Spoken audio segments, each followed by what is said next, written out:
Hello? Oh god, there it goes. I couldn't get the microphone working, and I was like, no! Yeah, I see it getting picked up by OBS now. Hello everybody, welcome. Welcome to the stream, guys. Welcome to Sunday afternoon Dooger, or Sunday midday Dooger, whatever you want to call it. I titled it SMD out of habit. So whatever you'd like to call it today. Welcome to post Eurovision Sunday. All I know is, spoilers, all I know is Cha Cha Cha didn't win, so that was the only one that I cared about. So, you know, it's fine.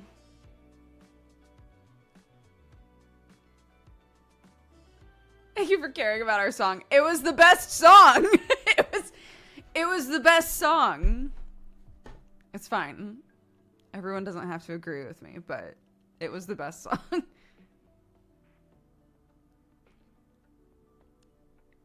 If you haven't listened to Cha Cha Cha, which is the Finland Eurovision song, it's fantastic. It's so good.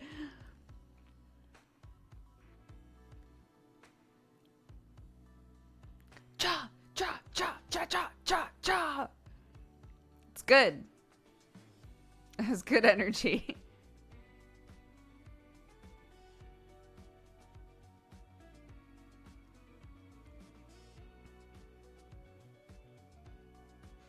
Yeah, I've never watched Eurovision before. Sam and I turned it on last night because we were datoing. We turned on the TV and it was like, Eurovision's happening right now. Do you want to watch it? And we were like, oh my gosh, maybe we'll turn it on and see what's going on. But it was like the like pre-show stuff. Even though it was like an hour in, it was still them like introducing everybody and, you know, talking about, you know, what the songs are, but not showing the song, you know, all of that. So I was like, it's fine. It's fine. I'll find out tomorrow what happened.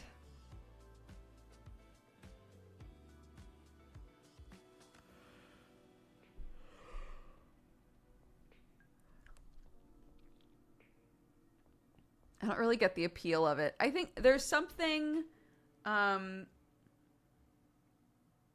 I think there's an aspect to it of, you know, so many different countries getting to submit a song and a performance.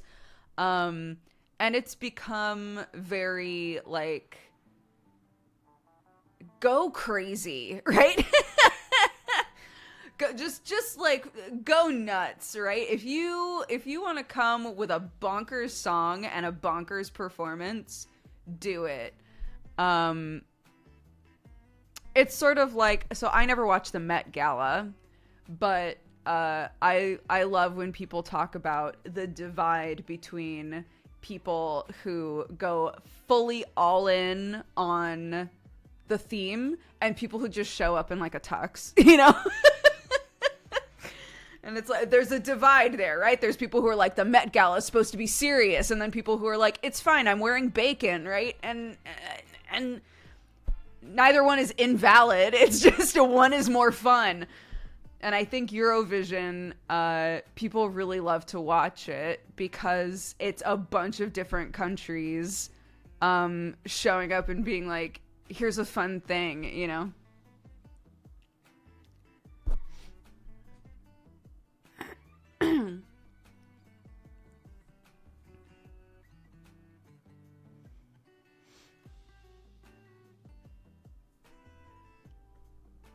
Also memes. Yes, also memes.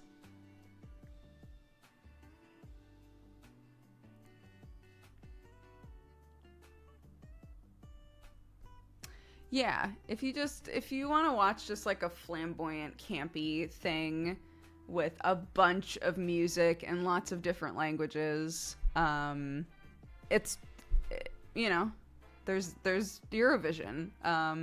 But again, I don't watch it. I see clips of it later. And I listen to a lot of the music because typically the music is pretty good.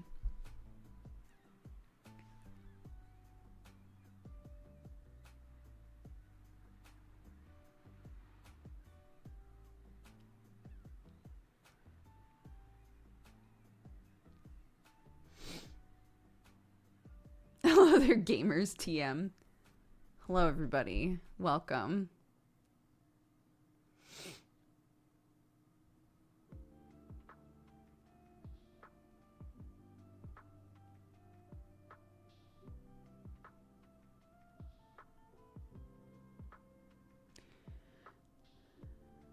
Yeah, that's what I was saying at the start, is I'm shocked that Cha-Cha-Cha didn't win, but, you know. It was bonkers. Cha-Cha-Cha, the performance and the song are bonkers. So, like, it's fine, you know. The French song, as well, Évidemment, I actually really like. But I didn't watch, I don't know what their performance was like. I don't know if the performance was, like, boring or whatever. But I really like the song.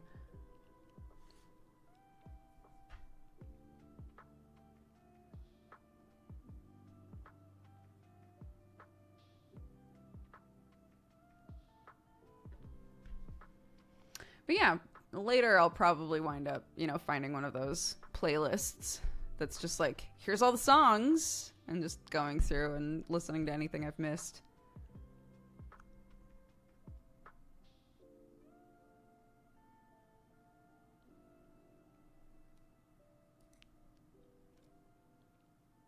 Because you never know. Maybe there's a banger in there that I haven't heard.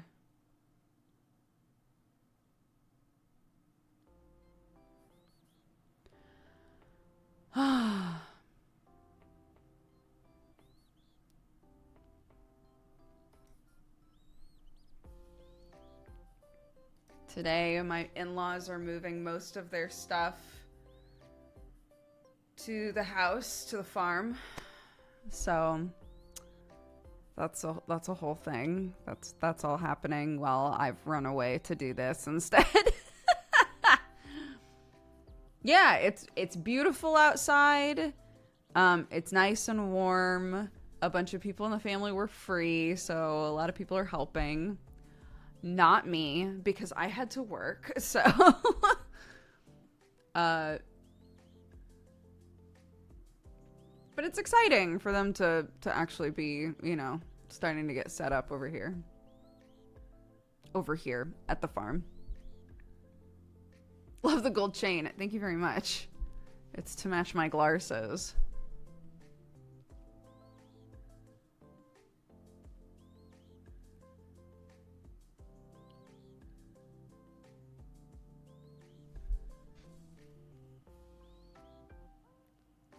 I have to help Mom move house over the next month and later today. The weather is lovely. My back aches.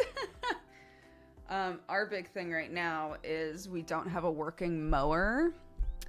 And as much as, you know, we've been like, yeah, just, we can let a bunch of it grow, right? The areas that the kids want to play and stuff, we would really love to mow.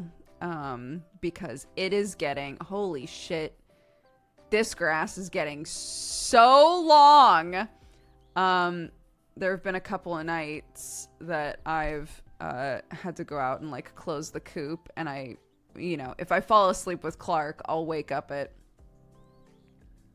you know, like 11 or midnight and be like, fuck, I have to go close the coop. And going out there at night and just having grass like up to my thighs, just getting soaked because of all the dew on the grass. I'm like, ugh. I'm sure the chickens make great mowers. Well, we can't let them out. We still don't know what killed Rosie, so they're stuck. Even though bird flu wise they're allowed to be out, we're keeping them in the coop until the big coop is built because we don't know what happened. So Unfortunately, she is showing signs that she was sick with something. We've been like looking up a bunch of shit, which doesn't necessarily tell you everything definitively, but like, you know, I was looking up like the color of her poop and all of that sort of stuff, and it's very like she was sick with something, and so we're really scared that it was bird flu. I'm just keeping an eye on the other chickens. They seem fine so far, but yes, Rosie died. She died on Thursday. We came home from the farm after picking up Clark, and she was dead.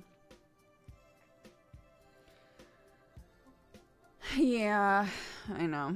We got out all our tears. We haven't buried her yet because this sounds morbid, but because if she had bird flu, that means that the other chickens have it. So if something's going to happen with the other chickens, we'd rather, this is terrible, we'd rather bury them all at the same time, right, than bury one and then have to like go through the whole process of burying the other ones. So we're waiting. We've put Rosie in a cardboard box and then wrapped her up in plastic, so nothing should be able to smell her. But we will have to bury her soon if we're gonna do it. So yeah, it sucks. Clark is very sad.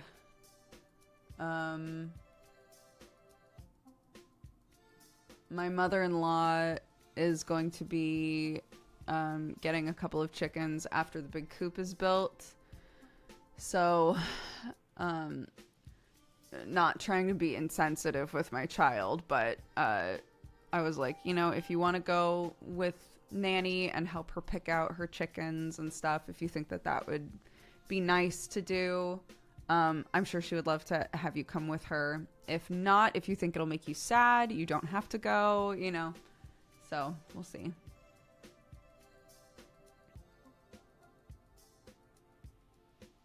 you have to get them tested? If we think it's bird flu, then yeah, we have to report it. But the other chickens don't seem to be sick at all, and it's extremely communicable. So if it is, the other two 100% will be sick with it, right? So far, it's been a few days, and they seem totally fine. So we think probably more likely what happened is she ate something and it made her sick. So we're just kind of waiting, I guess. There's not, if they're sick with it, there's nothing we can do. There's nothing we can do for the other chickens. If they do have it, so.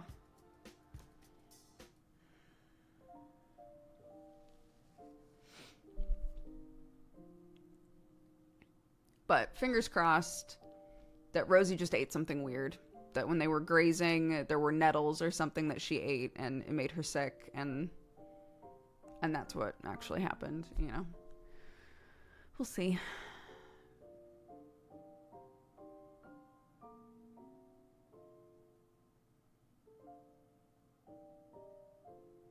Anywho, depressing stuff done, out of the way.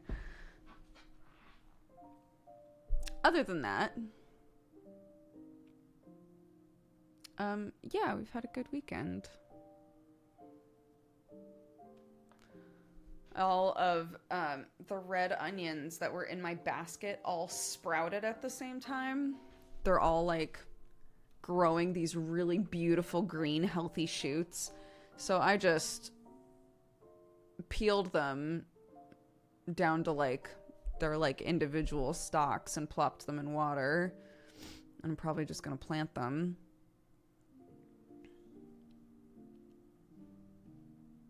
Yeah, of course I remember the random encounter vids. Yeah, the glasses have been great. Yeah, it's been really nice having glasses again. There's been a noticeable difference for me.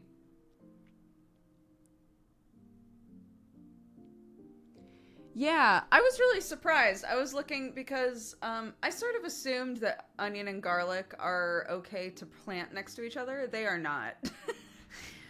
They are not companionable allies. They don't like each other. So I'm probably just going to get a grow bag for the onions and let them just kind of be on their own. Yeah, they don't like each other very much. So, they're family, not friends. Yeah, exactly. They're no contact family members. We did the same with a sprouting ginger that was forgotten in our cabinet. I would love to grow ginger. I don't know how well ginger can grow here.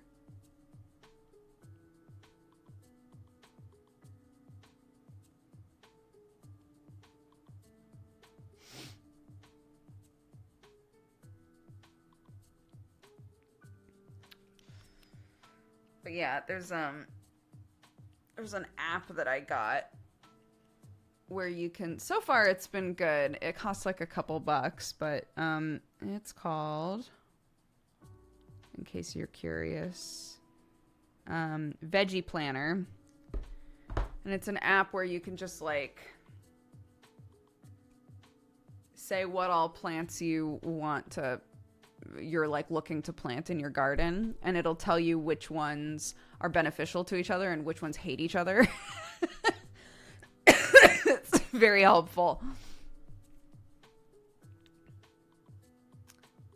I never get fresh garlic. I use it up too slowly. I'm sure people have said this to you before, but if you've got even like a cheap little food processor, you can freeze it, which is really nice. I freeze a lot of garlic.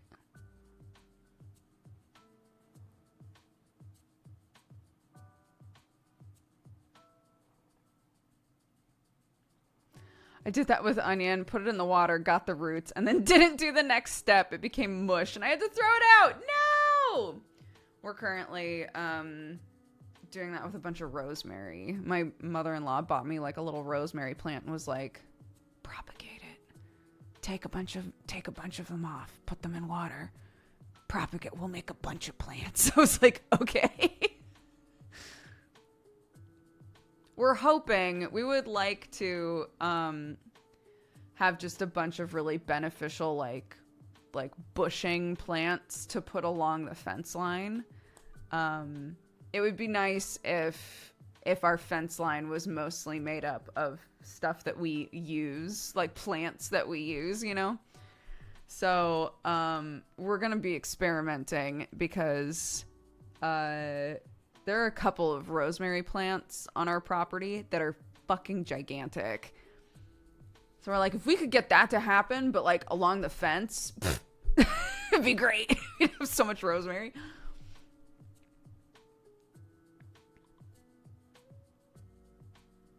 Where did you get the name Dodger? From when I was working in the scene shop in college.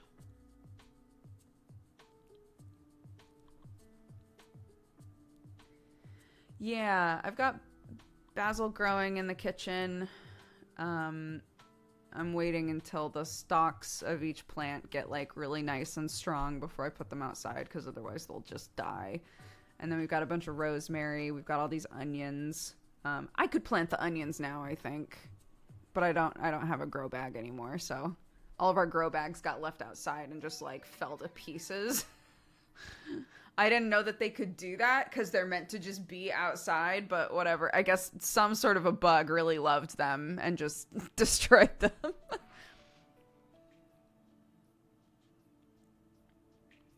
And then I've got a little thyme plant and a chive plant.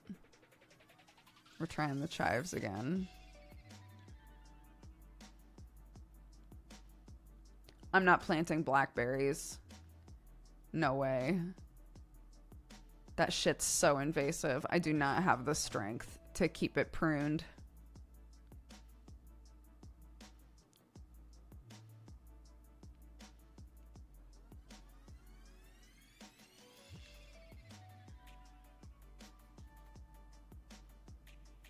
It's wild to me that I have lived in two places where blackberries are like insanely invasive.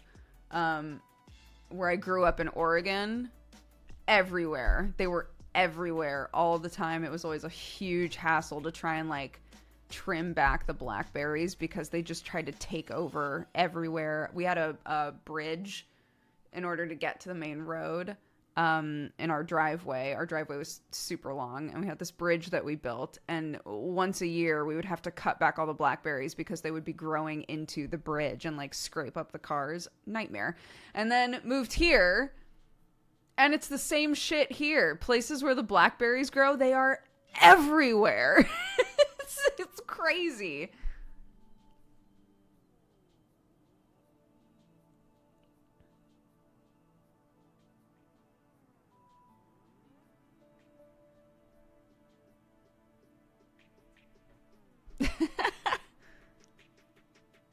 You're the only streamer I know that's not called by their Twitch name or even their real name.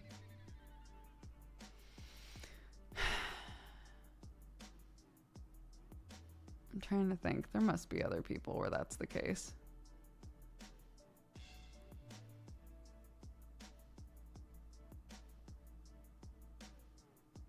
Oh, is it American Mother's Day? Oh my god, thank you for telling me. I'll message my mom after the stream.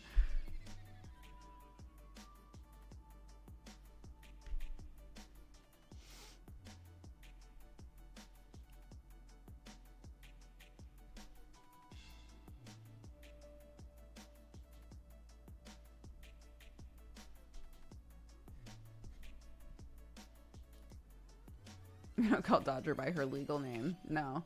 And if you do, and I don't actually know you in for real's life, it weirds me out. I've said that before.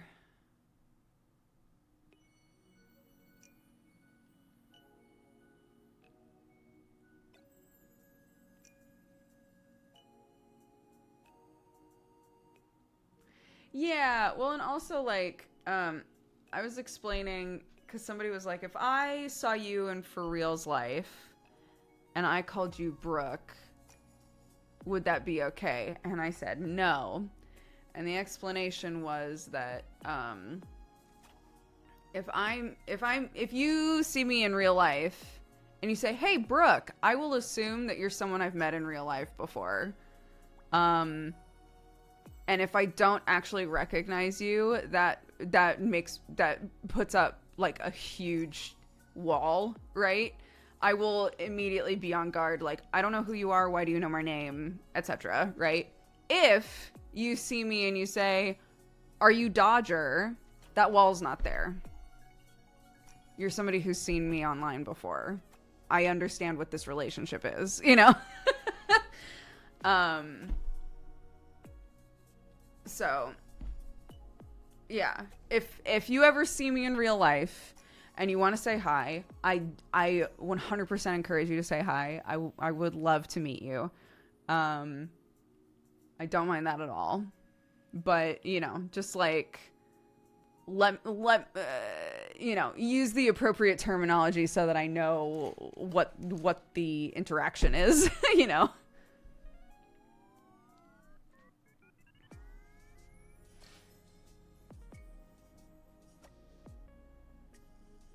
Your real name weirds me out. Hello, streamer. Yeah, that works. Are you a streamer on twitch.tv? On twitch.television? What if we say you're the one who plays detective games with Jesse? I mean, you can. I'll assume that you don't actually know who I am and that you're just a huge Jesse fan.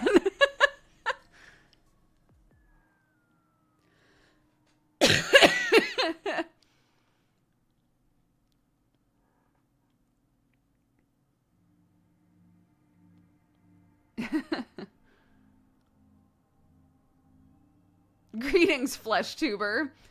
That's definitely one of my viewers. That's definitely one of my viewers.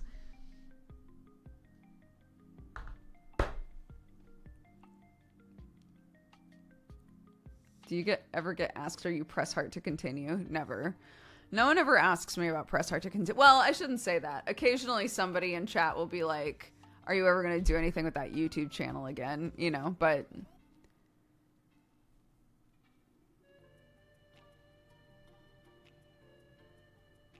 It's MushTuber now. Oh my god, we didn't change it back. My bad. There. Okay, phew. We're back. Yeah. It's me, the mushroom boy.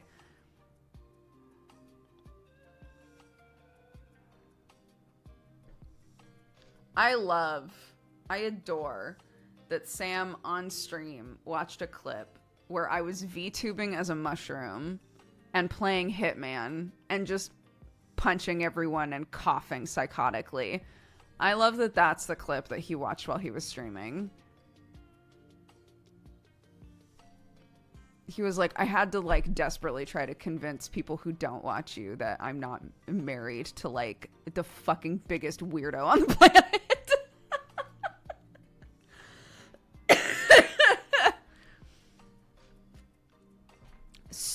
So what if you are, Sam?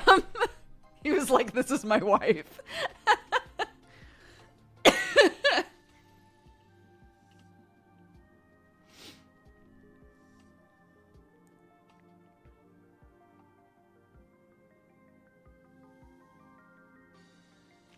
Moral, have you been using my backyard to propagate clones? My uncle found a moral mushroom in my backyard. Oh, that's fun.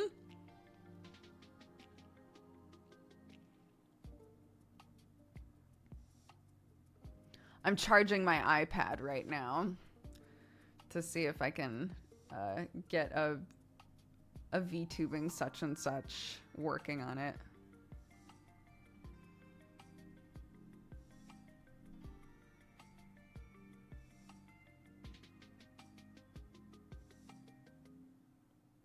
Yeah. It's hilarious to me. I've streamed as Moral, what, 2-3 times? And now, people keep coming in and being like, what, you're not a mushroom today? I'm like, damn, the people, they love the mushroom. They love the mushroom, dude.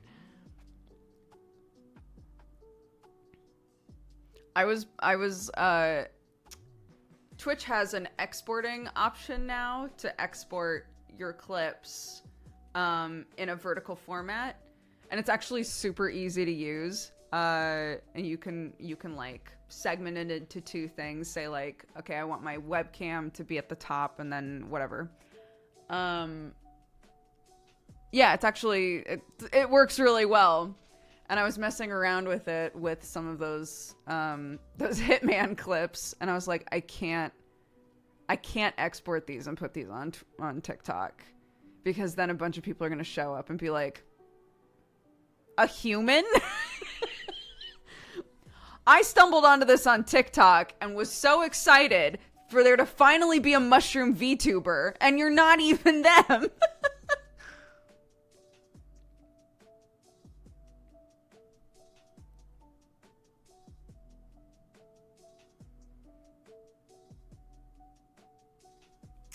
So, a flesh tuber unsub, immediate unsub.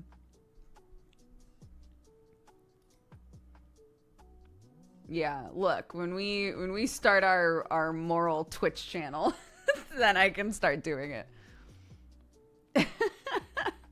When would I even have the time? When would I even have the time to stream as Moral and also as Dodger?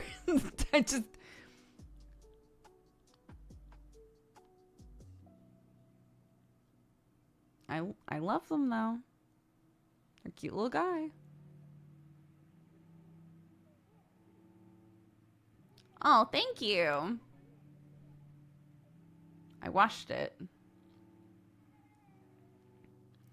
I miss the milk tubing. Mm-mm. Nope.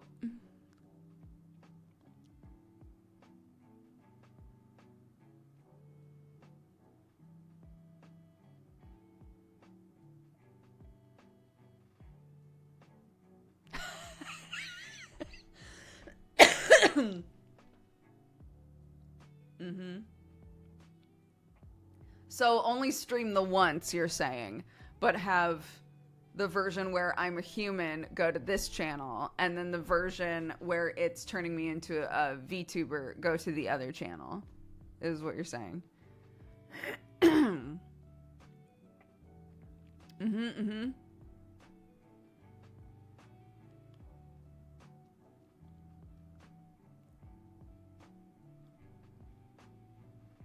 It's interesting because I do think the way your physicality is so different when you're VTubing. Not that I have a whole bunch of experience VTubing, but like,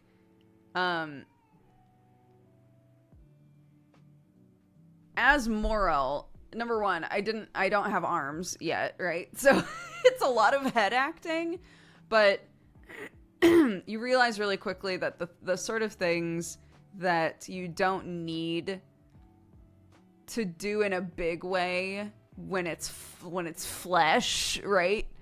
The little nuances of like how you use your face, they don't translate, right? So everything has to be a little bit bigger when you're VTubing.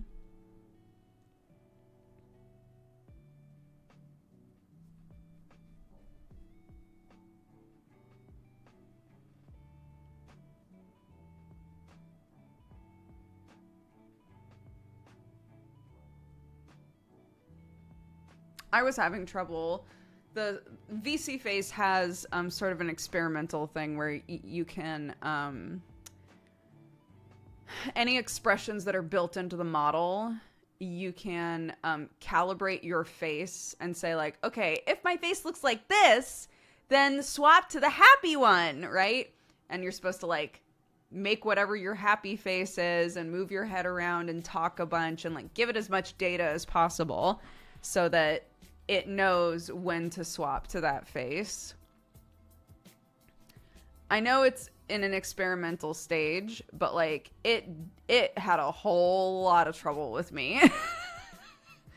I would calibrate it, and then when I was actually behaving as Moral, I would just be sitting there and it would be like, I was like, what are you doing? I'm not even doing anything right now. Am I? So I had to turn it off. So Moral's just fish-faced all the time because it works for them, but but like if I actually streamed that way, you guys would be like, what is going on? What's happening back there behind the curtain, you know? I've heard VTubers have trouble flesh tubing. Their expressions look super goofy. Oh, like if they've exclusively done VTubing and then they're on camera without the body with their just normal body and face. They have trouble like behaving normally. Is that what you mean? Would more light on your face help? I don't think so. Because I did it in front of a window. I calibrated in front of a window. I also calibrated when I tried to recalibrate it. I did it right here, like right before I started streaming, and it was doing the same thing. So it was the same amount of light that it should have had, if that makes sense.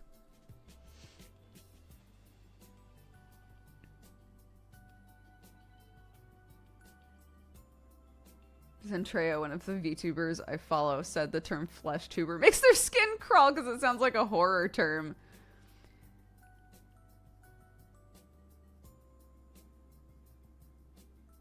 Do other people use that? I'm just curious if I'm ruining the community.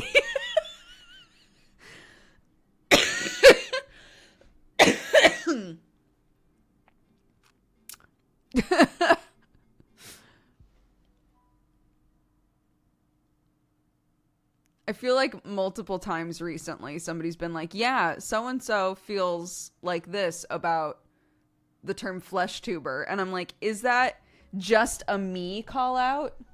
Is it just me that does that? There are currently 3 people with the flesh tuber tag. Nice. Cool. Okay. Not just me. Meat tuber wouldn't be better. No, because that implies that I don't have skin. And skin tuber isn't good because that implies that I don't have meat. I think flesh tuber really, like, utilizes it all, you know?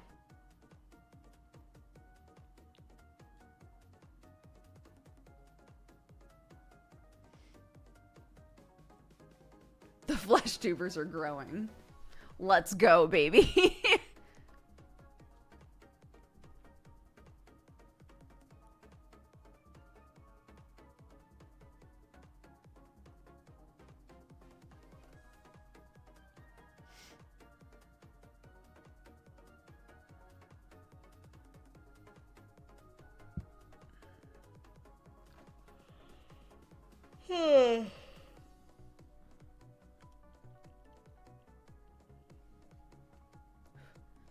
Mushrooms also have flesh? In real life, yeah, they do.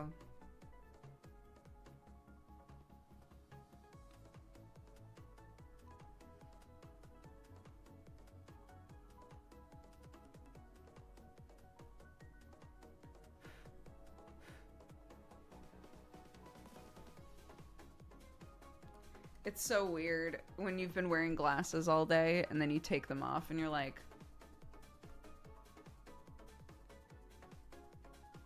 I don't see as well. Which should be obvious, but I don't like it.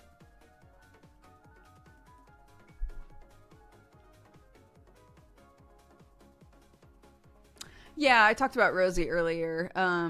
We're just keeping an eye on the other chickens because if it was like bird flu or something, they're definitely sick as well. So far they seem fine though, so we're probably gonna bury Rosie soon. We haven't buried her yet because if the other ones got sick, it would just make sense to bury all of them. But as terrible as that sounds.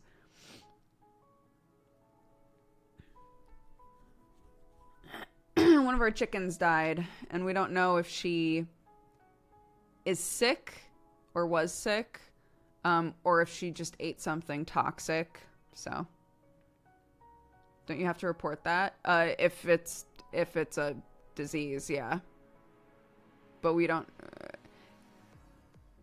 There is no evidence that it's a disease yet. So we would just be reporting that a chicken died. We have 2 other chickens and they lived in close quarters and it's extremely communicable. So if it was bird flu, the other 2 will be sick. But so far we're, coming up on 5 days since the first one died and the other ones are totally fine. So,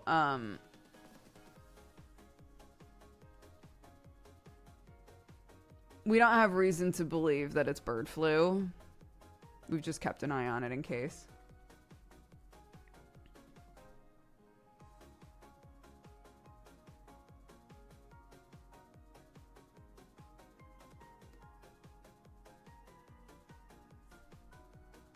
Yeah, we've talked about all of this at length, so we're going to move on to a different thing.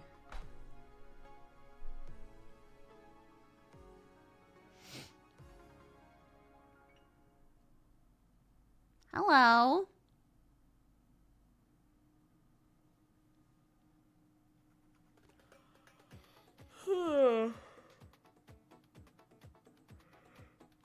Oh my gosh.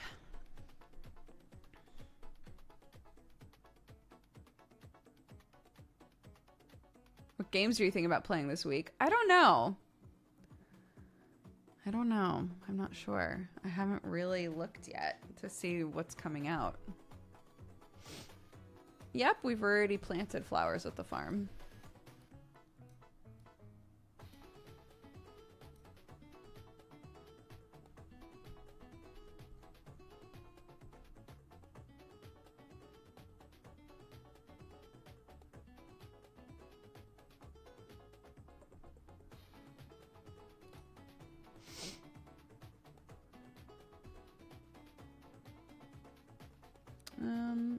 Nothing that I've wish listed, at least. It looks like.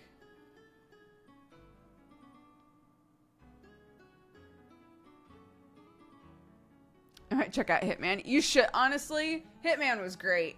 Hitman was so fun. What a funny game. I understand. I said this during the stream, but like I understand now why people love Hitman so much. It is the perfect amount of goofy. Like, it takes itself seriously to just the right amount, and then the rest of it is just bonkers.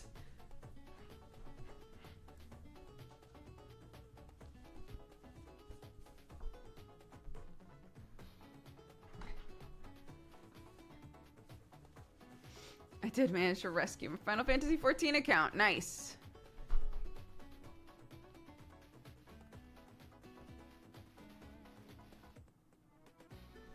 Oh gosh, I feel like everybody that I know was obsessed with Yakuza 0 when it came out. So at least in my world, it is not an overlooked game.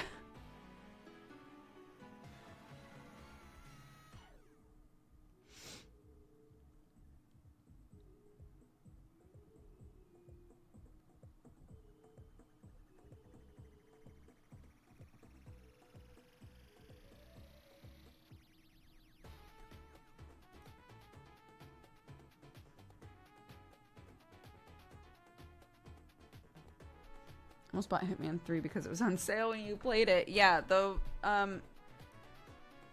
one that I got was World of Assassination, because that includes all of the games together and they're like roguelite or roguelike mode.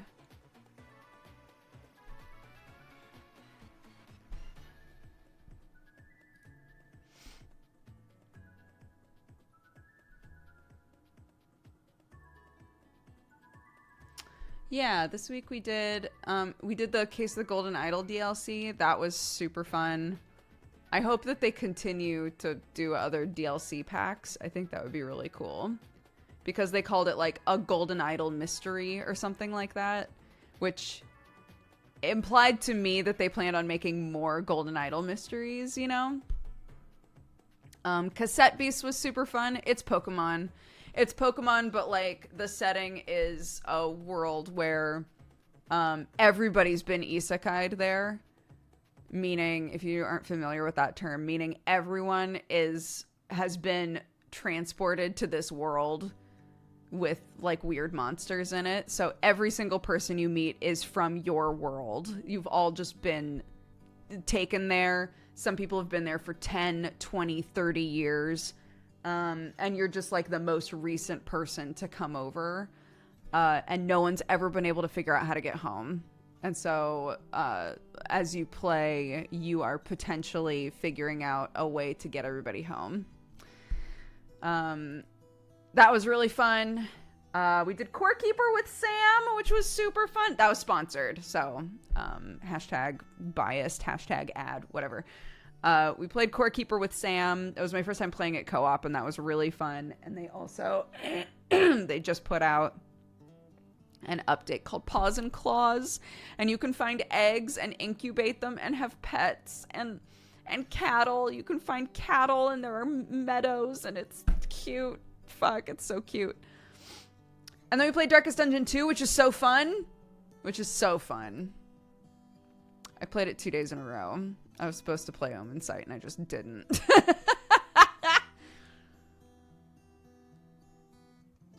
Because I just wanted to play more Darkest Dungeon 2. So what are you going to do? I died. It was great. Yeah. Yeah, if you have any games that you want to suggest with your channel points, I'm trying to make sure that I always look at the suggested games list while we're putting together our list for the week, if we have slots to fill in and there isn't anything that's coming out during the week that like I particularly want to play.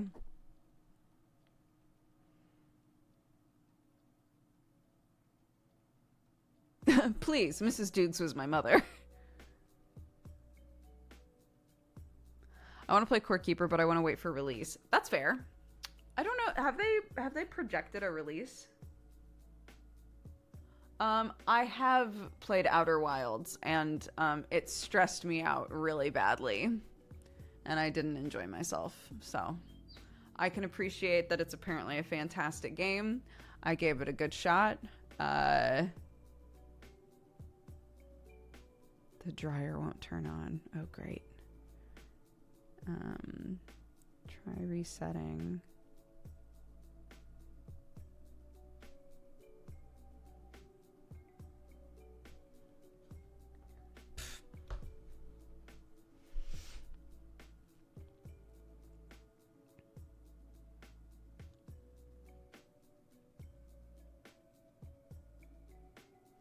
Greed Ventori is coming out on Wednesday the 17th. It's like a point and click, but also action game. It's weird. It might be up your alley. Okay. Outer Wilds stressed me out too. Yeah, it's, you know, sometimes the game is just not for you. The aspect of, and I'm not going to spoil Outer Wilds because there's a big thing that you can spoil about Outer Wilds. I'm not here to do that. What I will say is it's a game about space exploration, right? At the end of the day. The actual aspect of like going into space. No, I hated it. I hated it. So.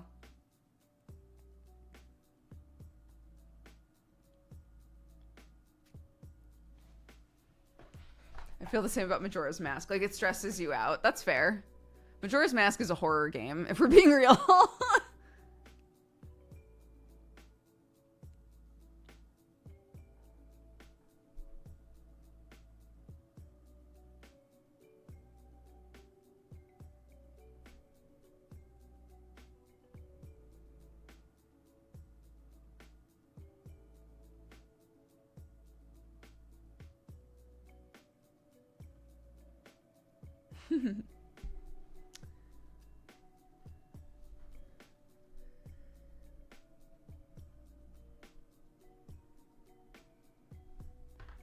Inside, outside, I must have bought a dozen each.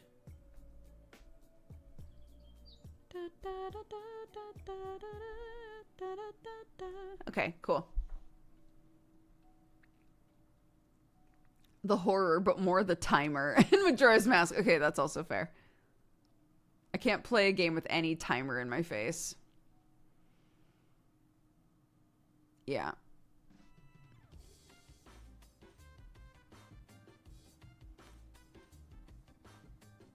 Dude, I made 2 different, like, dessert things yesterday, and Clark didn't like either of them. And I'm like, all right, cool. We had a big thing of yogurt in the fridge that needed to get used. And I had seen someone who mixed the coconut cream part. If you have coconut milk, you know, the cream at the top, they mix that with yogurt. And then add in like blueberries or whatever jam. So I was like, oh, I have everything for that. I'm going to do that. Because you just mix it all up and then put it on a sheet pan and then put it in the freezer and wait until it freezes. And then break it up like bark. And it's like yogurt bark, basically. But it melts super fast. So you have to like eat it right away if you're taking it out. But I don't know. I don't think I added enough in it.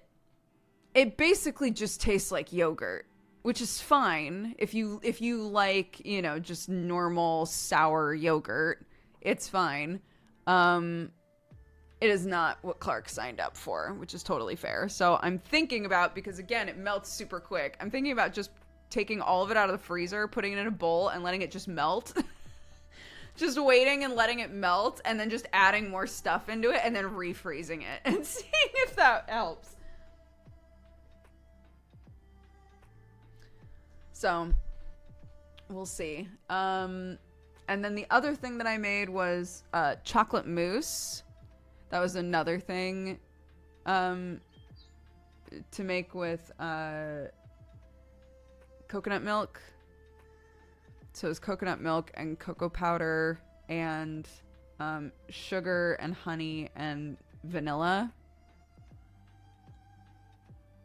You should not refreeze stuff that you let melt. Really? Is that bad? Why? As far as I know, it can be. It could be very bad. Does it like...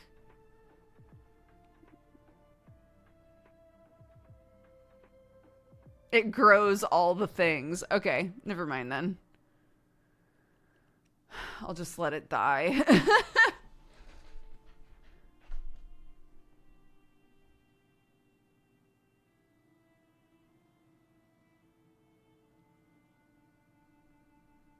Maybe she doesn't like coconut. That's exactly what I said.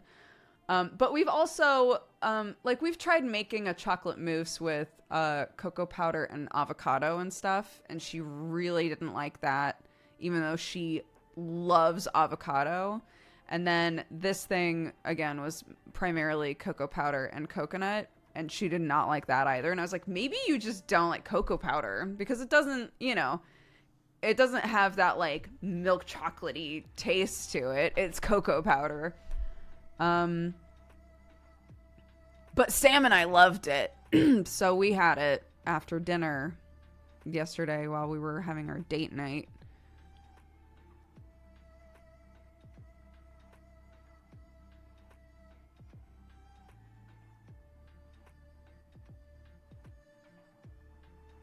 I don't like the coconut flavor either. Yeah. Some people really hate. Well, also, like, coconut milk and coconut cream makes things super rich as well. If you don't like things that are really rich, anything made with coconut is going to be, like, too much.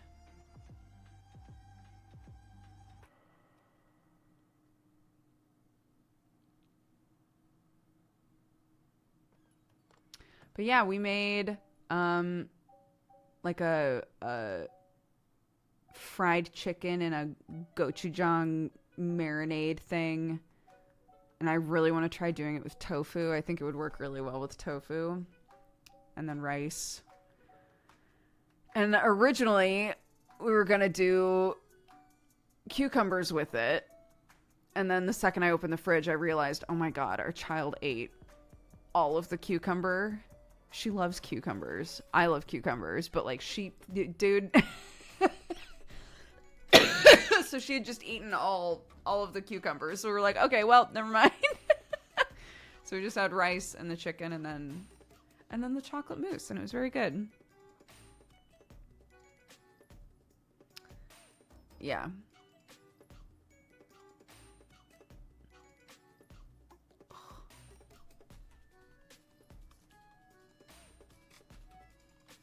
Can't confirm that gochujang marinated tofu slaps. I'm sure it does.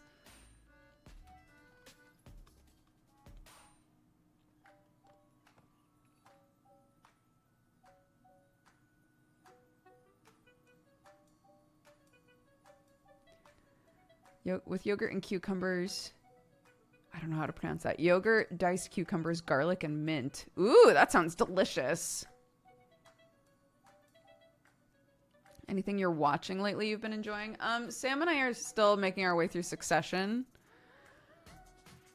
So that's been interesting. I'm also rewatching Mr. Robot. Mr. Robot is really interesting to rewatch. I don't know how to talk about it without spoiling stuff about it in case you ever want to watch it. What I will say though is so Sam and I had watched the first 2 seasons and never continued to watch it. And I kept being like, I really want to keep watching Mr. Robot, and we just never did it.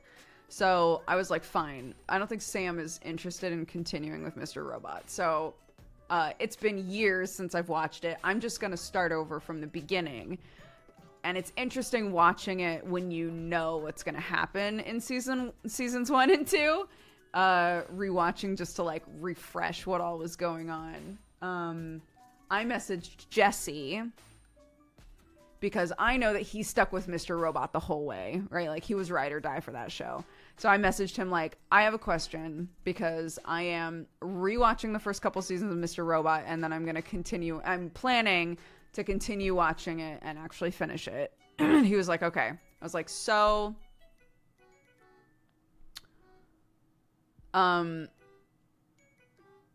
tell me, do you think it's worth it to finish it? Like, is it worth it to commit with the time to watch the whole thing? And he was like, here's what I'll tell you. Yes, it's worth watching the whole thing. Some people did not like where the story went. It goes places. Some people didn't like that. But what I will say is even if you're iffy on like certain story points, they let the cinematographers and the directors do some fucking crazy shit with that show. Like, there are episodes that look and feel amazing. So he was like, even if you're not enjoying the story, you will enjoy how that show looks and how it's presented. And I was like, you know what? That's good to know. Like, that gives me some heart that, like, even if I reach a point where I'm like, this show has fucking gone off the rails, dude, I'll probably still enjoy watching it. So that's good.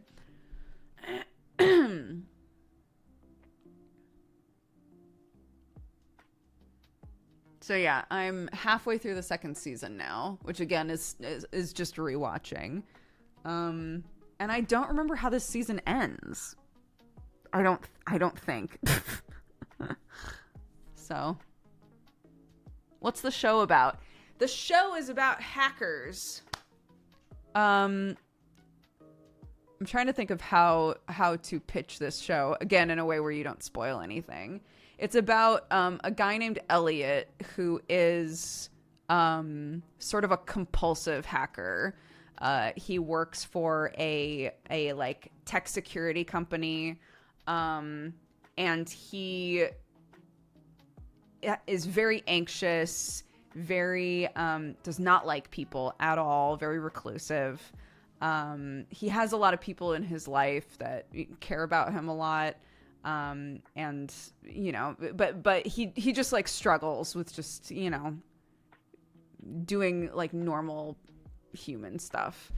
But he has this like itchy part of his brain where if he meets somebody and he feels like there's something weird about them, he like has to find out as much as he can about them. And it's sort of the show is sort of about like where that compulsion can take a person if they understand how to use the internet in like ways that normal people don't at all. I think that's a pretty spoiler-free way to pitch the show, right? It's good. It's good. There's one episode, this isn't a spoiler, there's one episode where somebody offhandedly is like watching a show about hackers, like an old one, and is like, you know, it's just going to be a matter of time before somebody makes another one of these shows that gives like really ridiculous, you know, like unrealistic expectations for what hacking is actually like, and it's like a self-burn. Like it's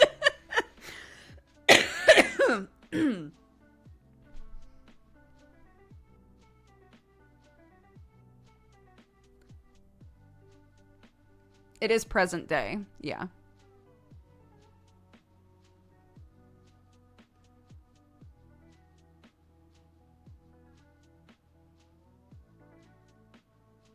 Mr. Robot is the closest I've seen to actual real hacking. Yeah, I mean, I'm not part of that world, but it feels like they really did try to research or have people like helping with the writing that know what the fuck they're talking about.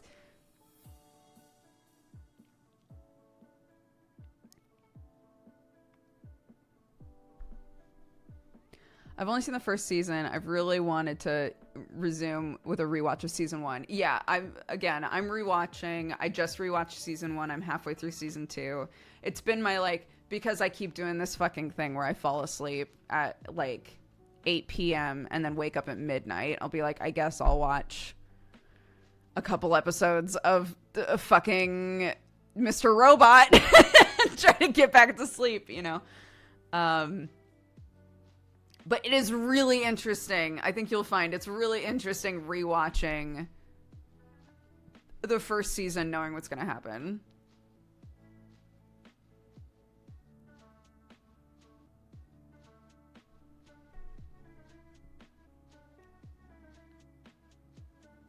As someone who used to be in that profession, a lot of it is pretty realistic, but take everything with a grain of salt, of course. Yeah.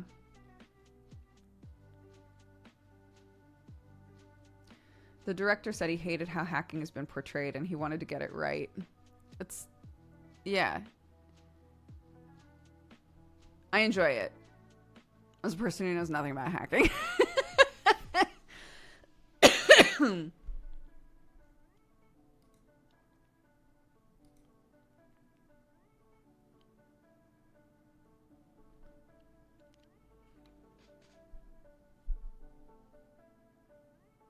Are you not going to upload VODs anymore on YouTube?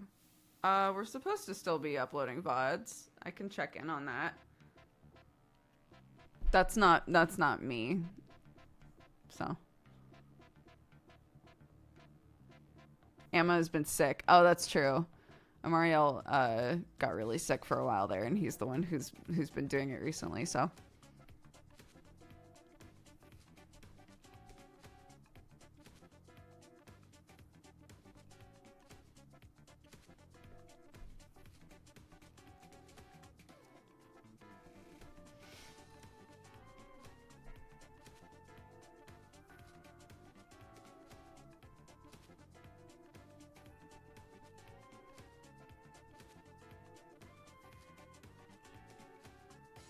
Yeah, those are mostly what I've been watching. I haven't been watching any anime or anything really. Sam and I caught up on Vinland Saga, and unsurprisingly, he is not enjoying this arc at all. Which I knew was gonna happen. Which I knew would happen. I was just waiting for him to admit it to me.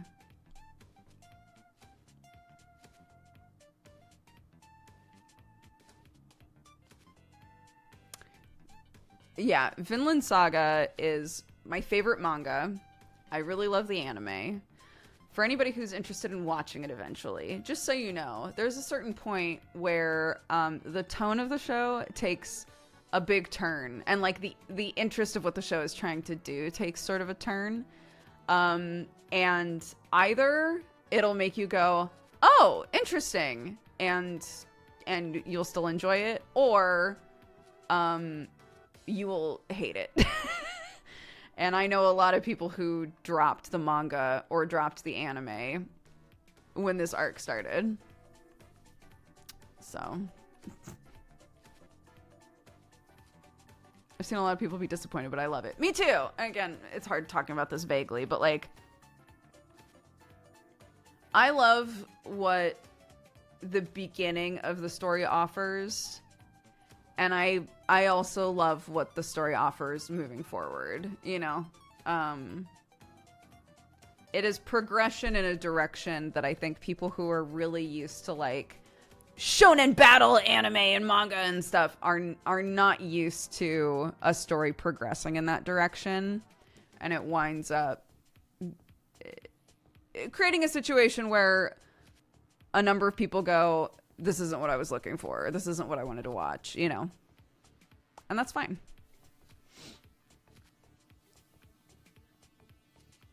Any interest in Demon Slayer? Yeah, I liked Demon Slayer just fine. It sort of lost my interest at a certain point, but I like it just fine. I think it's gorgeous the way they've animated it. The manga's alright.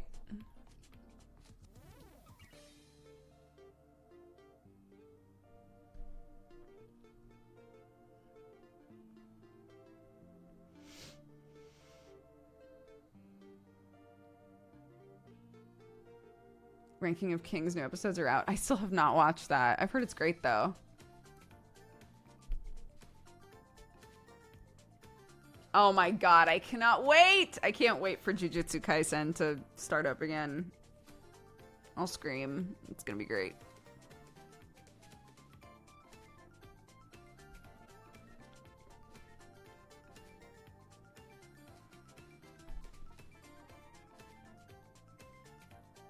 A bunch of people keep saying I look like a librarian today. Thank you, I guess.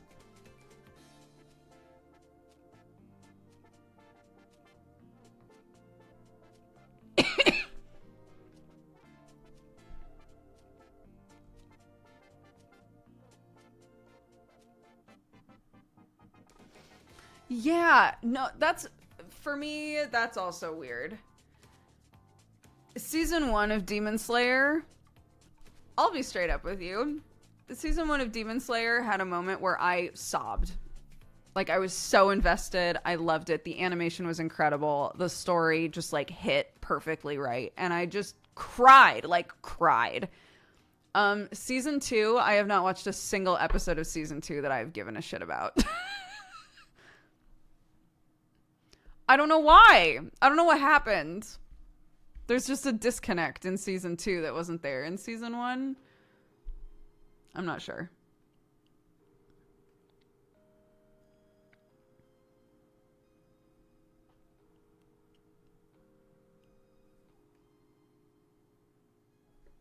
Yeah, we watched Chainsaw Man.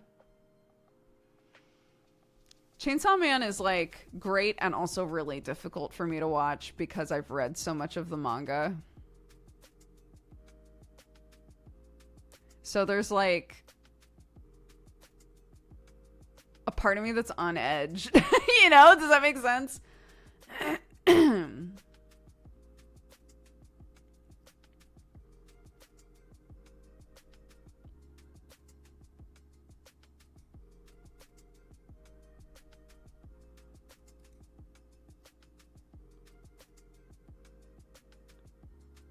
I hate that I don't like Chainsaw Man.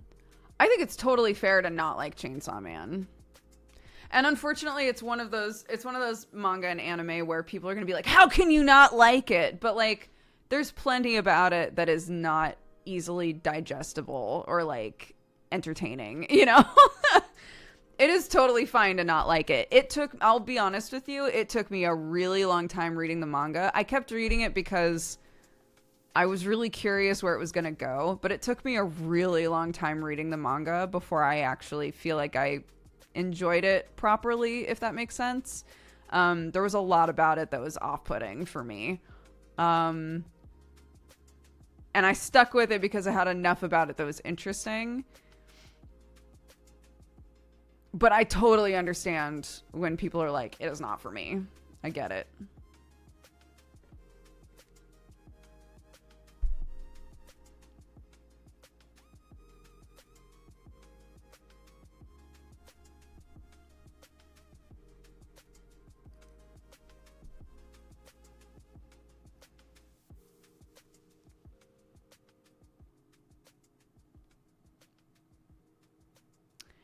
Yeah, it's I mean, I can't really talk about that shit without spoiling stuff, but if your general question, chat, a bunch of you are asking the same question. If your general question is, do these unlikable characters stay exactly the same? No.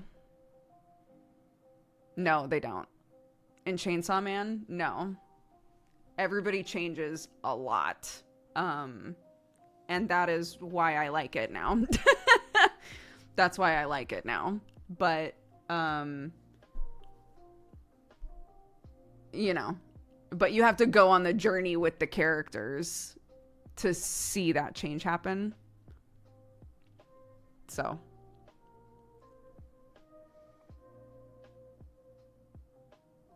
The spoiler thing we have in here is so good. I know. Yeah, we have very strict no spoiler rules for a reason. And it's for things like this, where all of us that have read the manga are like, don't say it. Just don't say it, you know. Do you think the Witch Hat adaptation will be good? It's hard to imagine it without the beautiful paneling. I hope it is. I hope it's good. If it's not, it's okay, because the manga is gorgeous and we have the manga.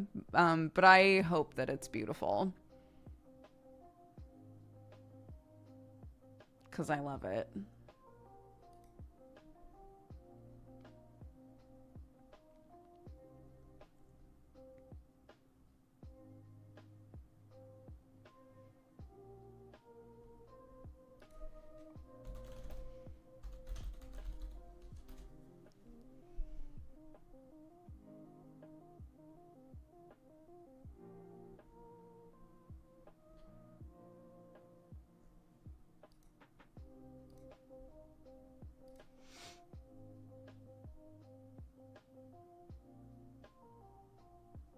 How far are you into season 2 with Sam? Of what?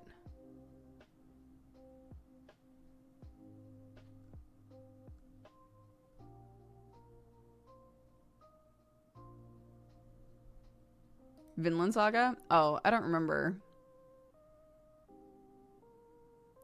I don't think there's a way to say explicitly without spoiling stuff. And I don't remember the episode number, so.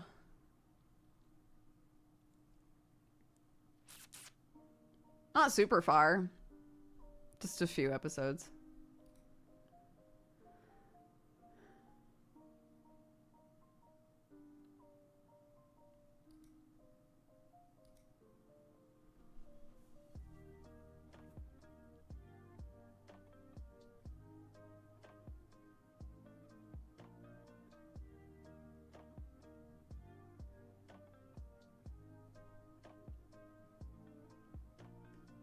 Do you guys remember when I made the little, the placemat with the hexagons, the little hexies? And we made a bunch of hexies on stream and then attached them. I found a bunch of fabric that I wanted to make hexies out of. So tonight, I'm probably going to be just like sitting on the couch, cutting out circles forever so that I can make hexies again. I'm really excited.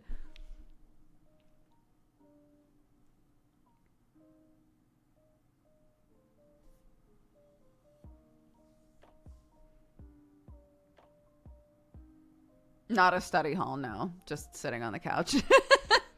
I can't stream from the farm, guys.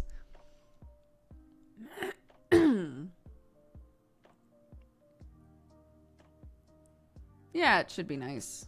Once Clark's in bed and I can just chill, you know. Farm internet not solved yet? No. I mean, it's solved in so much as we're just waiting for the people who can fix it to show up and fix it, you know. Have you watched new Dr. Stone? No, I didn't even realize there was new Dr. Stone.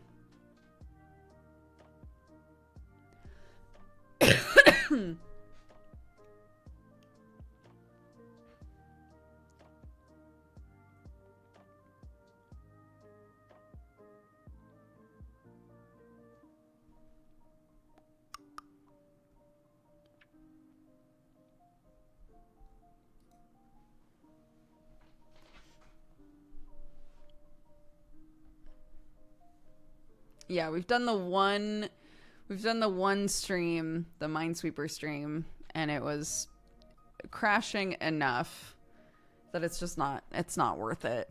It's just so much easier to be like, I can't stream yet. I can't stream from the farm yet, you know?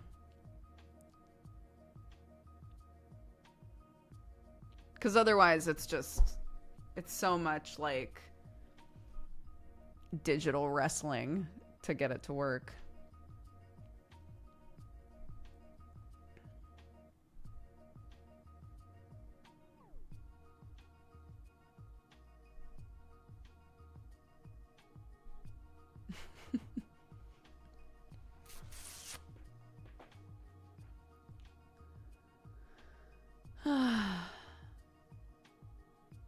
But yeah, tomorrow we'll do what we've been doing on a Monday. We'll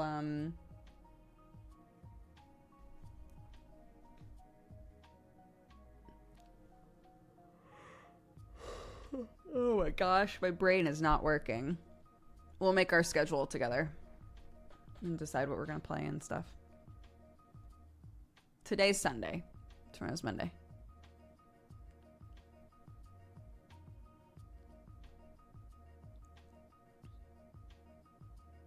Clark woke up this morning and was like, well, I guess I gotta get my uniform on. And I was like, it's Sunday, honey. It's a chill day. And she was like, oh, yeah! She's so jazzed. That's the best feeling. I don't experience that anymore, but man, I remember. I remember the feeling of like, wait, what day is it? Oh my God, it's the weekend. I'm so happy.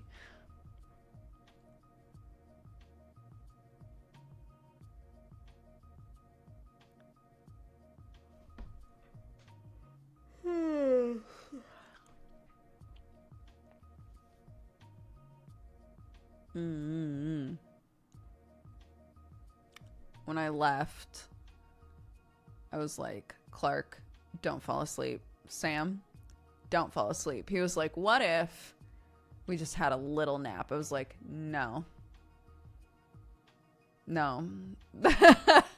Because if this child naps for even 20 minutes, she's a fucking nightmare. So no, you don't nap. Clark, don't nap. And he was like, okay. A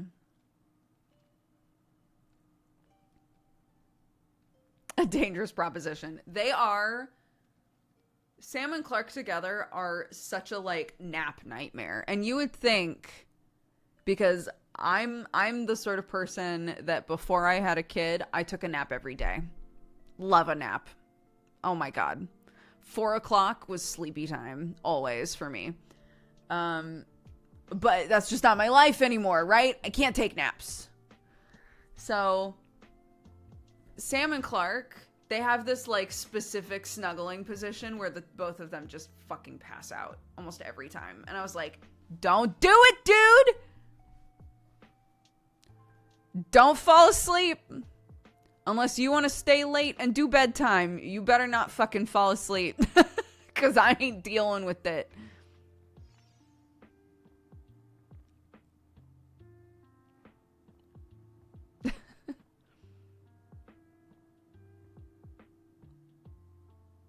Dooger nap time 101. It's adorable. It is adorable. It's very cute. Also, it doesn't help that this is gonna make me sound like the Wicked Witch, but Sam stayed up all night and has not slept yet because his mom was gonna be moving today, and he wanted to make sure that I got to work on time, which, lol, I didn't anyway. But he was like, I'm just gonna stay up so that I can like make sure that I'm awake to help out with the move and everything, and you get to, you know, you'll be able to get to work on time because I'm not like dragging my feet getting up and stuff. And I was like, okay. So I know he's just dying.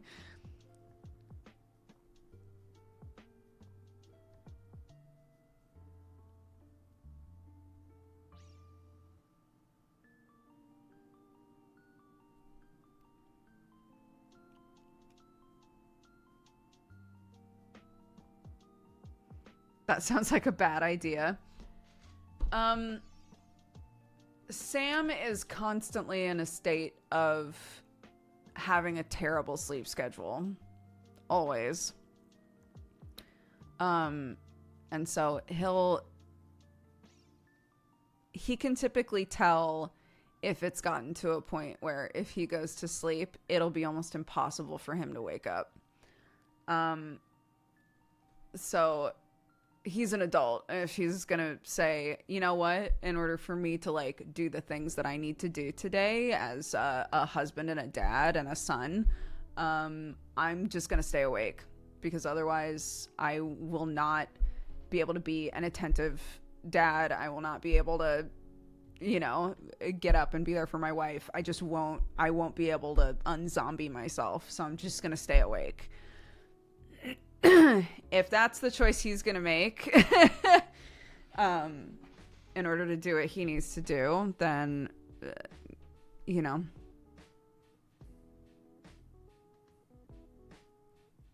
As someone who works a night job, sometimes you have to do horrible things to your schedule in order to have any kind of social life. Yeah. And, you know, sometimes, like, it's also been hard because who has the car? That makes a huge difference in everything. Who has the car? If Sam is stuck here and I have the car, then he has to sleep here. He doesn't sleep well here, right? So he'll probably get a really shitty night's sleep, and then he'll still be stuck here because he still doesn't have the car. So, you know, he's not like consistently sleeping in his own bed. We're not in a place right now where we can just like get or lease another car or anything. So yeah, you know, we're making it work, but like his sleep's all over the place.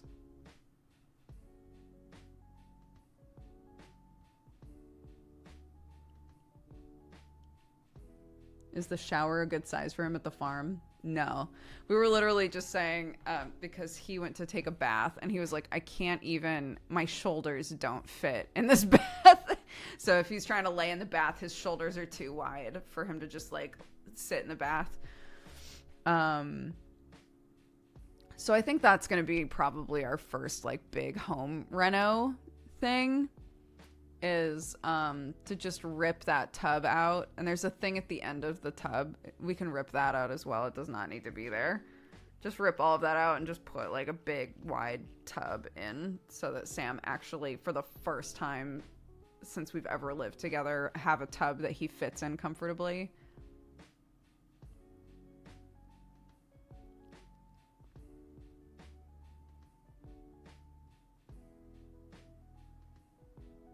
The amount of times I've fallen asleep at the D&D table in order to show up to the game is embarrassing. Yo, I've fallen asleep playing D&D multiple times. Because sometimes, look, it's not a bad thing, but sometimes you show up at the table to play D&D and somebody in your party is like, okay, I have a few things, takes out scroll. I have just a few things that I need to buy while we're in town here.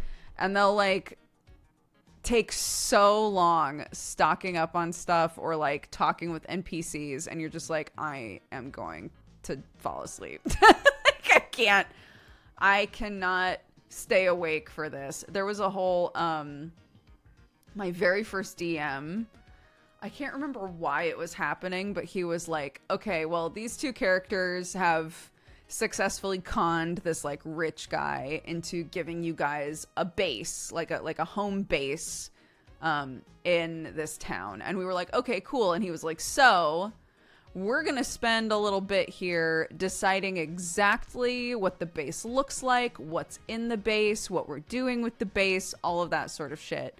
And there were two people, and that sort of thing can be really fun. We did that in one of Brett's games, a phase 1 game, so it wasn't streamed, but like we got to design like a whole base that wound up getting utilized in phase 2, and it was very fun. This situation was not fun because there were two people that we were playing with who had all of the opinions about everything that we needed to do with this base, and if you were like, I think maybe we should do a different thing, they would just argue with you until you were like, fine, I actually don't fucking care. So at a certain point, I was like, all right, we're an hour into this base building thing, and these two chuckle fucks are just steamrolling everybody. So I'm going to go take a nap. And I literally went into my DM's bedroom and just fell asleep. And was like, wake me up when the base shit's done, because I can't even be involved in this, you know?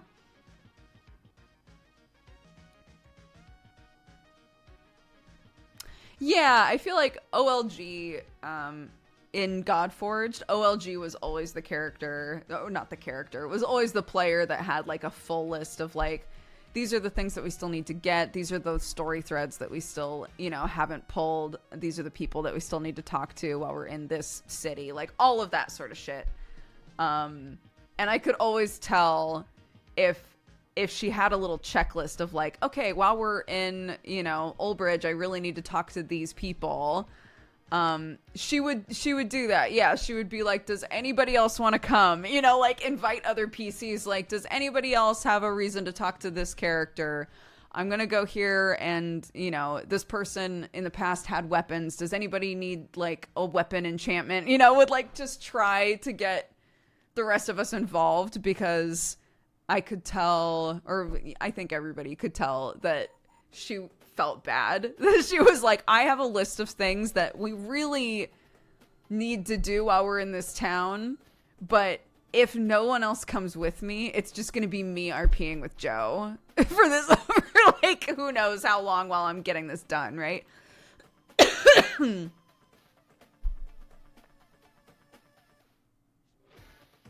I love the people who keep track of stuff that we need to do in D&D. I'm bad at remembering that stuff. I need to make sure. So for Sunforged, I'm playing one of the like high charisma characters, which means I need to do some of the talking, right? And in Godforged, honestly, like a lot of my recent characters have not been the I have information, I'm going to talk to characters sort of people, right? Dash is a dum-dum. He's a sweet boy. He'll talk to people, but he doesn't know shit, and he can't work through shit, right? Fabia was smart enough, but she didn't care. So she didn't bother getting involved. This character that I'm going to be playing in Sunforged is a bit more serious and is a high charisma character, and I feel like is going to be a character that I need to make sure in RP I'm utilizing to, like, discuss things with people, which means I need to make sure I'm taking good notes, and I have gotten out of the practice of taking good notes because my characters don't need them. I know that sounds terrible, but, like, my recent characters just don't need them, really. Yuli is the only one I can think of who needs the notes, and in our Hellions Discord, everybody writes out everything that they're thinking. And, like, we have a whole channel in the Discord that's, like, notes and theory crafting and all. If I need to, like, find something, I just go in there, you know? So, we need Coco back. Coco also. Coco loves to talk to people. Coco also has no idea what the fuck is going on because she believes that every single person that she meets has the best of intentions. It's very fun playing a character like Coco. Zero anxiety, zero worries. Just vibes. She wants everybody to be her friend, thinks that everybody is a sweetheart deep down. No one has ill intentions. That is just who Coco is. And it is a very freeing character to play. To just be like, she's not worried about shit. She should be, but she's not worried about shit.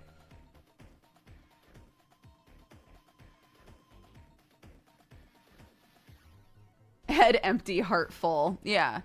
Yeah, Coco and Dash are like companion pieces, you know?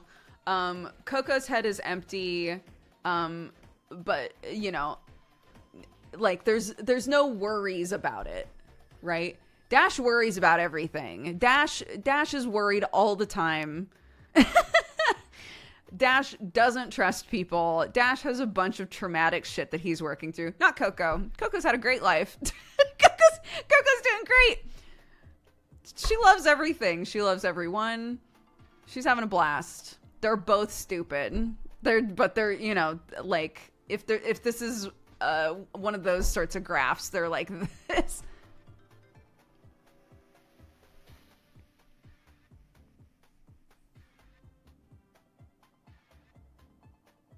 Someone's gonna die of fun. Yeah, it's that.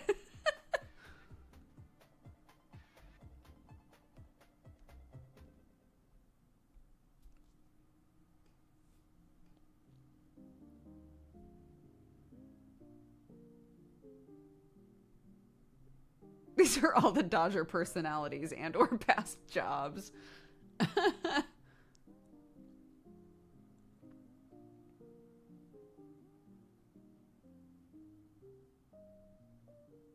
Yeah, I've said before, I think characters like Coco and like Fabia are the most natural for me to play.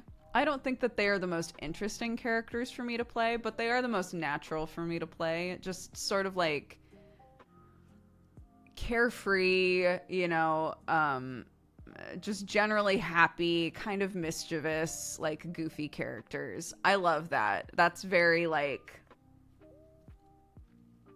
I enjoy playing those characters a lot. But again, they aren't the sort of characters that I get really invested in, like, their happiness. Does that make sense? Because they're not like working through a whole lot of shit. Fabia more so than Coco, obviously, but like both of them were very like, I don't know.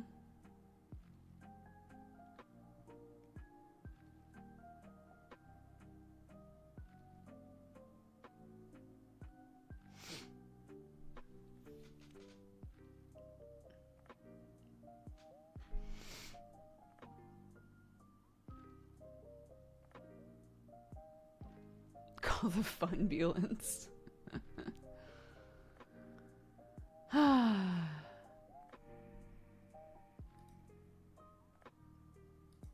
Yep.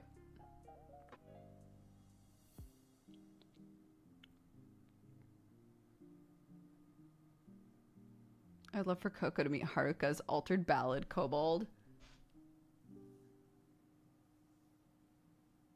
I don't think I remember them. Hi, Brett. We're talking about D&D, so welcome.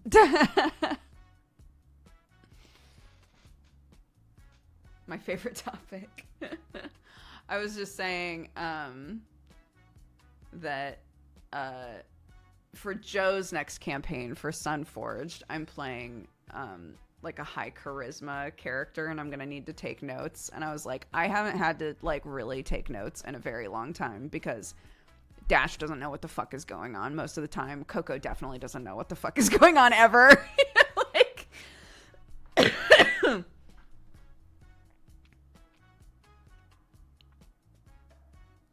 Brett always arrives for D&D. Yeah, back to big brain characters. Yeah, I gotta dust off the part of my brain that like Alice and Zach were living in and be like, okay, a more serious character that actually like that really cares and remembers details and, you know, has opinions. Like I gotta yes, I can do this.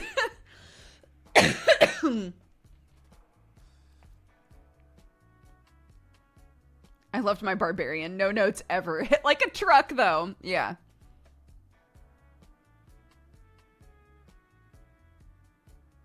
I'm realizing most of my Brett characters have been head empty. Wazy never thought... There are people in real life that really consider things before they say them. And then there are people where shit just flies out of their mouth. And they're like... That's, you know, it literally don't second guess at all what they say. And that was Wazy. Wazy was fun because she was mean. Like, she wasn't trying to be mean. But, you know, she just had no interest in, like, lying. So she would just say the truth, even if the truth was mean.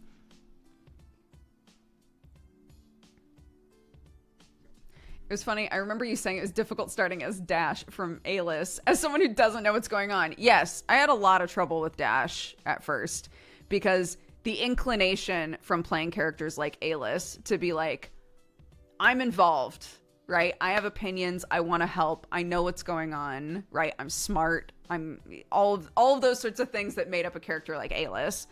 And then to go to Dash and be like, Dash would not have an opinion about this. Dash would not know really what's going on. Dash doesn't understand the implications of some of these things. You know, he has trouble following like what's going on. Like, how do you RP that? Like, it's hard to RP that sometimes. And I remember Joe trying to give me pointers on how to like basically do those things, but like through a Dash lens, like to like say or suggest things, but like in a way that still maintains the character as being like kind of dumb. It's hard. All that stuff was hard. Would you ever join GTA RP? People ask me this every single time GTA RP starts back up. So for any of you who don't know, there's a server going right now that everybody's obsessed with where everything has been modded to be like the 80s. And it's apparently just been so fun. Sam's playing 2 different characters. He's playing a cop named Bonnie and then like, some kind of like a band character, like a rocker. I told Sam if I was ever going to join a server like that was set in the 80s, I would do like, I don't think they would let me do this. I would find like a remote part of the map and just hunker down and start a radio station where I just talked about aliens. And that's all I would do. I would just sit in there and I would just like late night AM talk and just talk about crop circles and aliens and conspiracy theories. It's peak 80s. I know it is. But I don't know that they would want somebody taking up a slot on the server who has no intention of interacting with any other characters. I would just stay in there.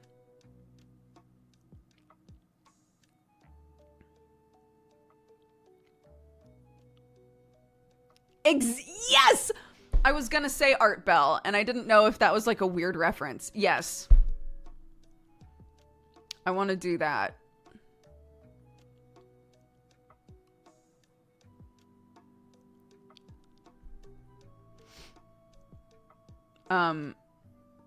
My Nana, my dad's mom, Nana was obsessed with crop circles, and listened to all that shit, the coast to coast sort of stuff, all the time. All the time. She was a deeply, deeply religious woman, but spent all of her time listening to stuff about crop circles. And I think about that a lot.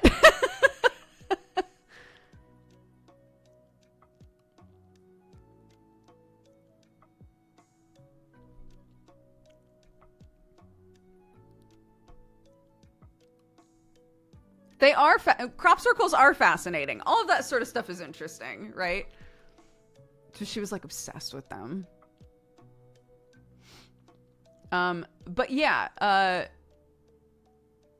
if I don't know how these servers work, but I think it would be really fun if you could just like choose a spot, be like, this is where I live, or this is where I do my show, right? Like, I don't know if you can have RVs. An RV would truly be the experience.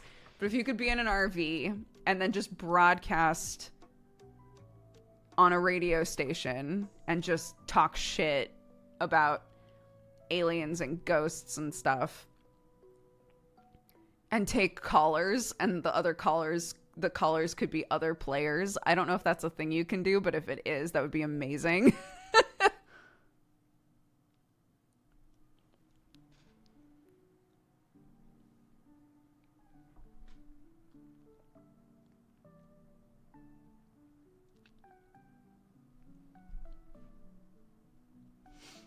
I wish I had time for anything. Damn, what a mood. Hi, Nick. How are you, Dooger?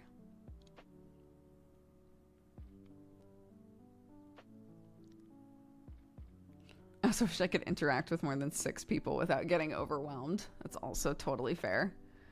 Things like GTA RP are overwhelming for me, which is funny because I did okay with like Neon Divide, right? Which you could argue is way more overwhelming than something like GTA RP.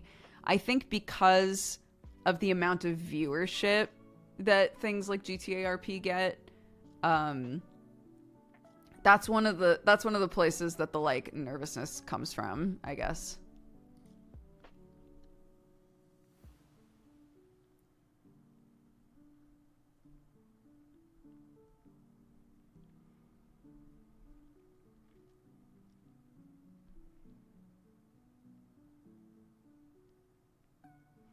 My issue with GTA RP is there are cool folks, but a lot of the RP just devolves into folks insulting your character, and I didn't have fun with that. That's fair.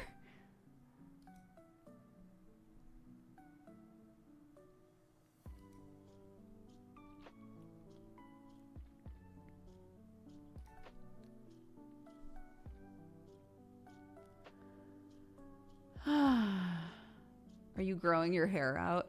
I mean, I'm letting it get fluffier. I should probably cut it soon, though, because it's about to get fucking hot. Have you done 14 RP? No, and I have no interest in doing 14 RP.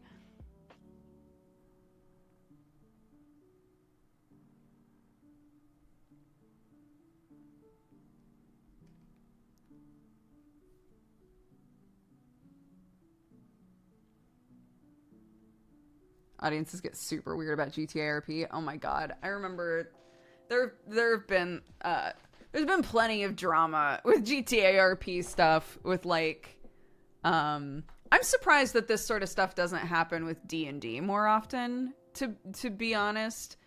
I'm glad it doesn't, but like I remember you know, there have been people who are playing characters that are like dating, and then the chatters will get really weird about it. Like, this is technically cheating. You are cheating on your wife right now. It's like, they're playing characters that are dating. It's not cheating.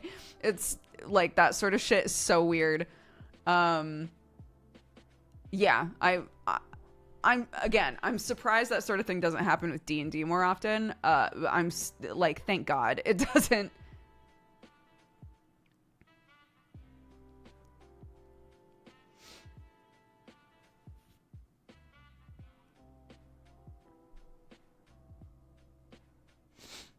That whole parasocial weirdness. Yeah.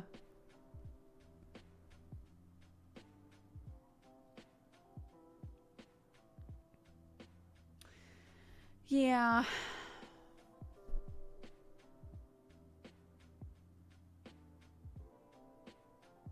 I guess just more players, more people, and more opportunities for weird. Yeah.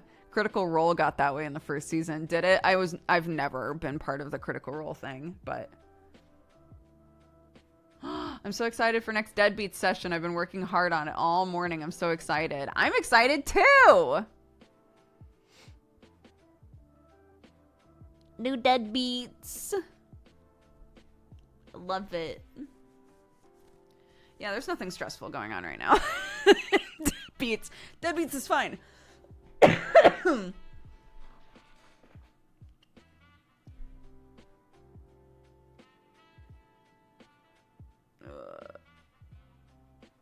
Nick, we don't have Hellions this Monday, right? We come back next Monday, yeah?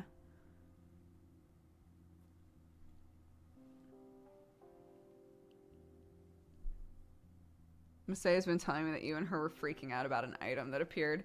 Yeah.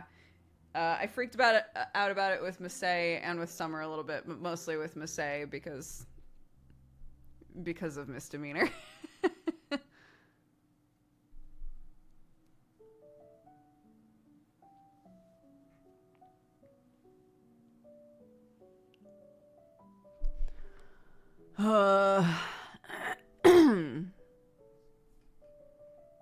Plan week off, then next Monday we're back to it.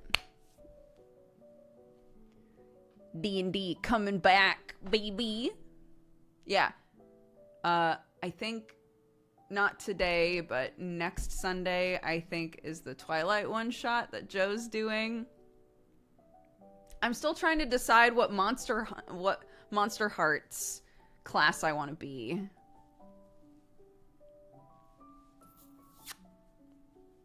Twilight, like the movie? Yeah. Joe promised, like 2 years ago that he was going to do a Twilight one-shot as part of a subathon, and he's finally doing it, which means that I now have to do a Peppa Pig one-shot, but we don't need to talk about that yet. I promised I would do a Peppa Pig one-shot if he did a Twilight one-shot, so here we are. And we're using the Monster Hearts 2 system, which is actually way more inclusive of a system than I originally thought it was going to be. It was actually really refreshing reading through like the system and the rule book and stuff. There's like a whole like part of it for like if you want to make an asexual character, because a lot of Monster Hearts is like seduction, right? Like seducing one another and like creating bonds with people. But they have a whole system in there if you're like, I don't want to do that. Like, that's not, you know, I don't want to get down with anybody. So how do I play this game? It's cool. Yeah.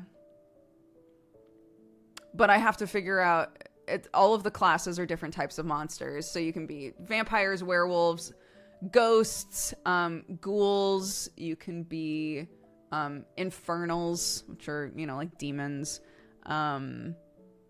mortals. You can be the hot mortal that's just like, you know, part of the world of monsters.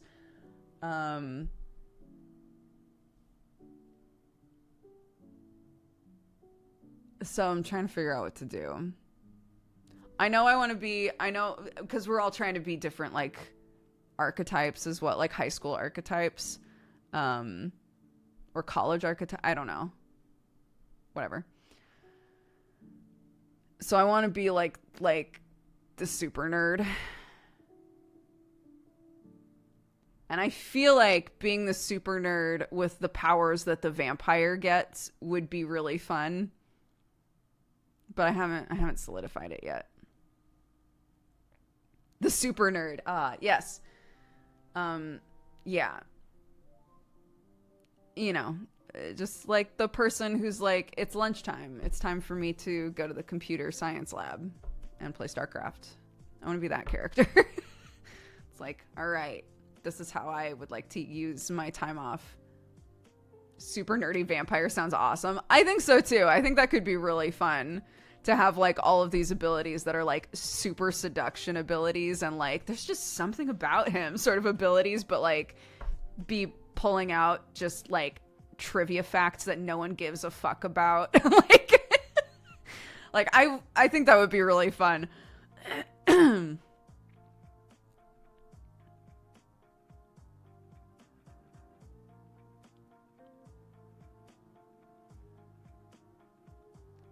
When I talked about this character before, I had described it as Dilton from Archie. Dilton from Archie, but if he was a vampire.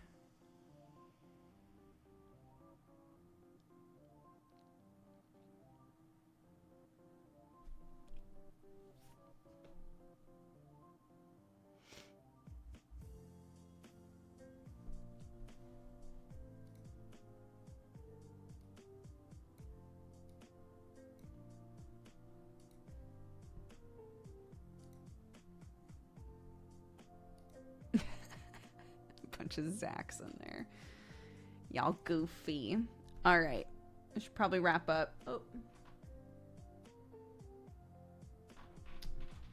Clarky's feeling poorly.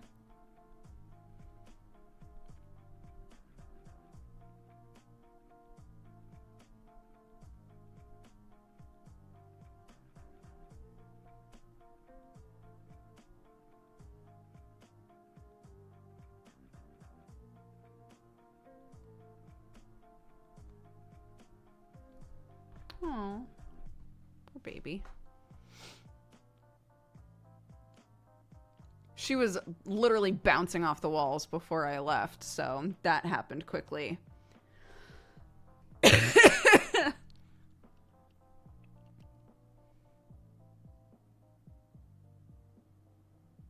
know. How weird. Well, we'll see. I'll be home soon. All right, let's wrap up. We had a Valentine from Kitten that said, Happy Mom's Day to all the moms stepped in to be moms, the dads that are also moms, and everyone else who fills that role. Have a beautiful day. Conversely, if you struggle with today, I love you and support you, and I hope you have a perfectly normal Sunday. What a sweet message. Yeah, I didn't even realize it's Mother's Day in America. And some other places, I'm sure. 2 days ago. Nope, too far. Alrighty. Talua, thank you for the 18 months. X-Event for the 79. Poshcat for the 69. Loey for the 59. And Anonymous Gifter gifted a sub to Lawnmower. So thank you for that. Heron Bug, thank you for the 39. Tatters for the 41. Sushi is my son for the 28. Fikon Spick for the 4 years. Happy anniversary. Thank you very much for the support and the love. Dune and Newt, thank you for the 82. Tana O'Neill for the 54. Graded Juice for the 6. Hi, Maggie. Oh my God. I'm so sorry. Hey, hi, Maggie. Thank you for the 18. Not Kensei for the 4. Niall Bear for the 38. Beauregard for the 69. Torvon Designs for the 3. Whoa! Avi! 100? Avi, thank you very much. Holy shit. Avi just gifted 100 subs. Thank you very much for the Avi Lanch, as we've come to call that. Thank you very, very much. That's incredibly generous. If you were gifted a sub by Avi, please make sure that you take the time to, or anybody else, but like, please say thank you. That's so sweet. Thank you very, very much. And Deacon also, thank you for the 65 months. Goodness gracious. We didn't have a raid leader today. Let me find someone.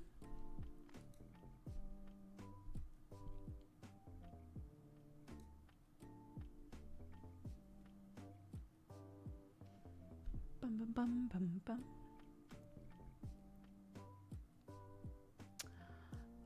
Let's go say hi to Brick and Nick, doing some Lego stuff.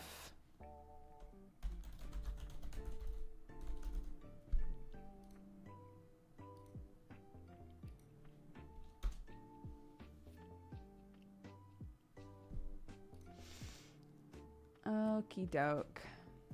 Thank you all very much. I appreciate it. I will be back tomorrow. We've got nothing going on tonight, but I'll be back tomorrow. We'll do the schedule together and figure out where we're gonna play. And there's no Hellions, so our normal stream will be the thing for Monday. Okay. Take care of yourselves, everybody. Bye bye.